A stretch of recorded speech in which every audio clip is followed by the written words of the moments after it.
এর আগের রাত থেকে তুমুল বৃষ্টির কারণে এবং পাহাড়ি ঢলের কারণে আবারও বন্যার সম্মুখীন হল গোলাপগঞ্জের বাঘাইজুন তথা সিলেট সুরমা নদীর উত্তর পাড়। সিলেট সুরমা নদীর উত্তর পাড়ে কুশিঘাট, গোলাপগঞ্জের বাঘা ইউনিয়ন, সিলেট সিটি কর্পোরেশনের 31 নম্বর ওয়ার্ড সহ আশেপাশের উপশহর যতরপুর, শিবগঞ্জ, মিরাবাজার সব বিভিন্ন এলাকা প্লাবিত হয়েছে এবং প্রত্যেকটা এলাকায় মানুষ এই মুহূর্তে গৃহবন্দী অবস্থায় জীবনযাপন করছেন। আমরা এই মুহূর্তে সিলেট সুরমা নদীর উত্তর পাড় থেকে আপনাদেরকে দেখানোর চেষ্টা করছি। উত্তর পাড়ের বেশিরভাগ সড়কগুলো পানির নিচে তলিয়ে গিয়েছে। প্রধান সড়কগুলো যেমন গাজী বুরহানুদ্দিন সড়ক ইতিমধ্যে বেশ কিছু জায়গায় পানির নিচে তলিয়ে গিয়েছে এবং প্রতি সেকেন্ডেই পানি বেড়ে চলছে।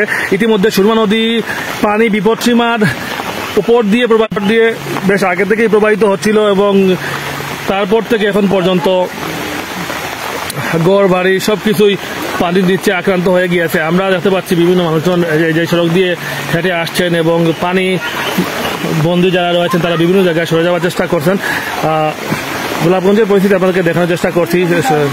টানা 2 থেকে 3 দিনের বৃষ্টির কারণে একের পর এক পানি বেড়ে চলছে। পাশাপাশি এই বন্যার পানির মধ্যেও যারা নিত্যদিন কুরবানি দিতে যাচ্ছেন তারাও কুরবানি দিচ্ছেন, কুরবানির কাজটি ছেড়ে দিচ্ছেন।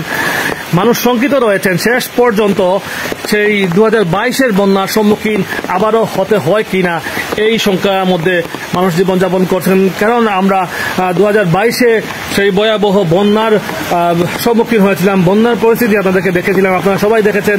সেই ভয়াবহ বন্যার পরিস্থিতি আবারও শিকার হতে যাচ্ছে সাধারণ মানুষজন। 2022-এর বন্যা কাটিয়ে ওঠার পর 10 দিন আগে আবারও একটি বন্যার সম্মুখীন হয়েছিলেন সিলেটের মানুষজন। পাশাপাশি মাত্র 7 দিনের ব্যবধানে আবারও বন্যার সম্মুখীন হলেন এই সিলেটের উত্তরপাড়ার মানুষ।